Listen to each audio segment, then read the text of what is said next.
جو آپ پر نازل کی گئی یعنی قرآن شریف، اور انہی کے گروہ میں بعض ایسے کہ اس کے بعض حصہ کا انکار کرتے ہیں، کیونکہ قرآن کے کچھ حصوں کو انکار کرتے، اس کے پر کچھ حصوں کو ایمان لاتے ہیں، ٹھیک ہے، اور کچھ لوگ بالکل قرآن کے اوپر ایمان لاتے ہیں اور توکل رہتے ہیں۔ اب فرمائیے کہ مجھ کو یہ حکم ہوا ہے کہ میں اللہ کی عبادت کروں اور کسی کو اس کا شریک نہ ٹھہراؤں۔ ایک اللہ کی عبادت کرنا، اللہ کے ساتھ کسی کو برابر کر کے شریک نہیں کرنا۔ میں اس اللہ ہی کی طرف بلاتا ہوں اور اللہ کی طرف لوگوں کو بلانا، ایک اللہ کی طرف، اور اسی کی طرف مجھ کو جانا، اسی کی طرف لوٹ کر اللہ سبھی آدمیوں کو جانا ہے۔ اور اسی طرح ہم نے اس کو اس طور پر نازل کیا کہ وہ ایک خاص حکم ہے عربی زبان میں، اور اگر آپ بالفرض محال ان کے نفسانی خیالات کا اتباع کرنے لگے بعد اس کے کہ آپ کے پاس علم صحیح پہنچ چکا ہے، تو اللہ کے مقابل میں نہ کوئی آپ کا مددگار ہوگا اور نہ کوئی بچانے والا۔ اور ہم نے یقیناً آپ سے پہلے بہت سے رسول بھیجے۔ دیکھو یہاں پر کیا بولتے ہیں اللہ تعالیٰ، اور ہم نے یعنی ہم کا مطلب کیا ہے، اللہ تعالیٰ نے یقیناً آپ سے پہلے یعنی ہمارے پیغمبر سے پہلے بہت سے رسول بھیجے، بہت سے رسول آئے، بہت سے کتاب بھی نازل ہوئی ہے، ٹھیک ہے، اور ہم نے ان کو بیویاں اور بچے بھی دیے، اور ان پیغمبروں کو بیویاں بھی تھے، بچے بھی تھے۔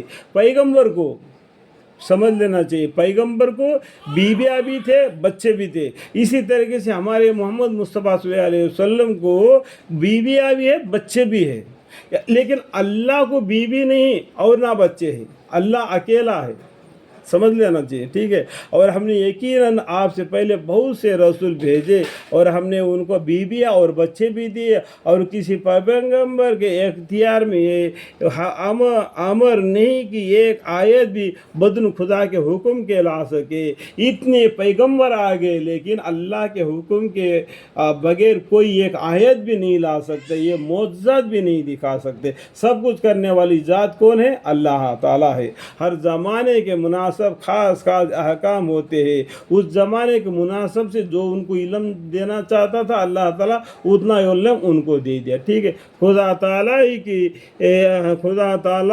ہی جس حکم کو چاہیے موقوف کر دیتے ہیں اور جس حکم کو چاہیے قائم رکھتے ہیں، اور اصل کتاب یعنی انہی کے پاس یعنی لوح محفوظ اللہ ہی کے پاس ہے، ان کو پاک فرشتوں کے علاوہ کوئی ہاتھ نہیں لگا سکتا، ٹھیک ہے۔ اور جس بات کا ہم ان سے وعدہ کر رہے ہیں اس میں کا بعض واقعہ اگر ہم آپ کو دکھلائی دے یا ہم آپ کو وفات دے دے، بس آپ کا ذمہ تو صرف احکام کا پہنچا دینا ہے۔ پیغمبر کا ذمہ کیا ہے؟ اللہ کا حکم انسانوں تک پہنچا دینا۔ ایک پوسٹ مین کیا ہوتا ہے، خط آ جاتا ہے تو اس کا گھر میں وہ خط دے دیتا ہے، اگر گھر پر کوئی نہیں تو گھر کے دیوار پر چوکٹ پر رکھ کے چلے جاتا ہے، ٹھیک ہے۔ اللہ اسی طریقے سے ہمارا پیغمبر صلی اللہ علیہ وسلم کا ذمہ کیا ہے؟ اللہ کا حکم انسانوں تک پہنچا دینا، ماننا نہیں ماننا ان کا کام ہے، یہ حساب لینا اللہ کا کام ہے، اور دار و غیر کرنا ہمارا کام ہے۔ ہمارا مطلب کیا ہے؟ اللہ کا کام ہے، ٹھیک ہے۔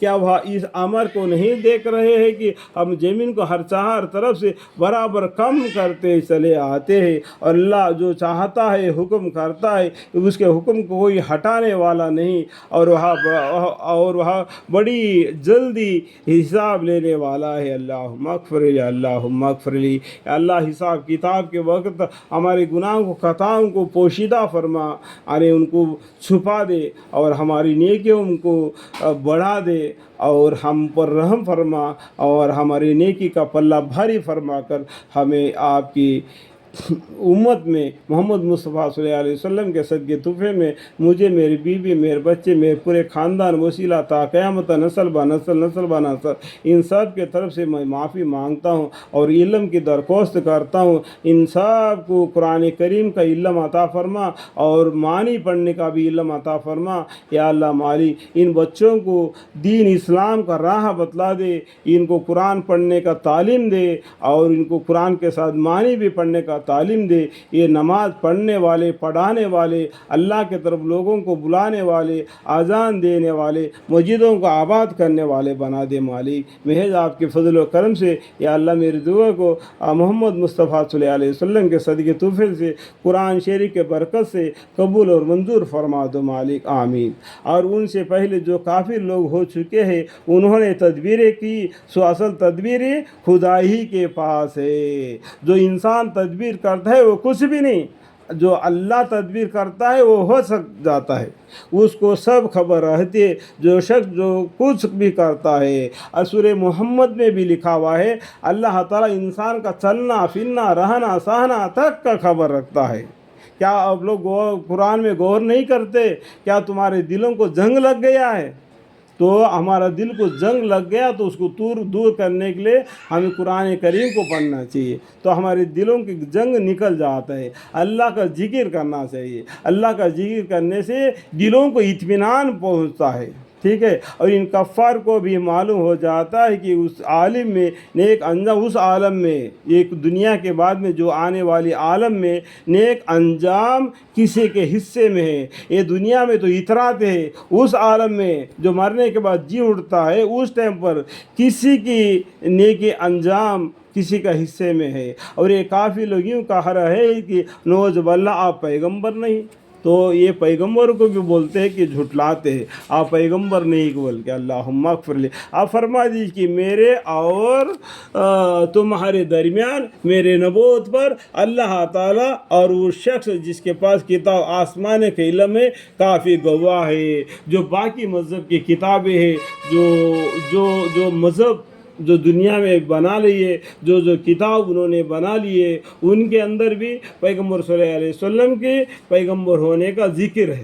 اللہ تعالیٰ ان باتوں کو سمجھنے کی اور اعمال کی توفیق عطا فرمائے. قرآن کریم کی تلاوت کے درمیان میں جو بھی غلطی کوتاہی یا مجھ سے ہو گئے تو میں معاف فرمائے. وآخر دعوانا ان الحمد للہ رب العالمین, آمین ثم آمین, والحمد للہ رب العالمین.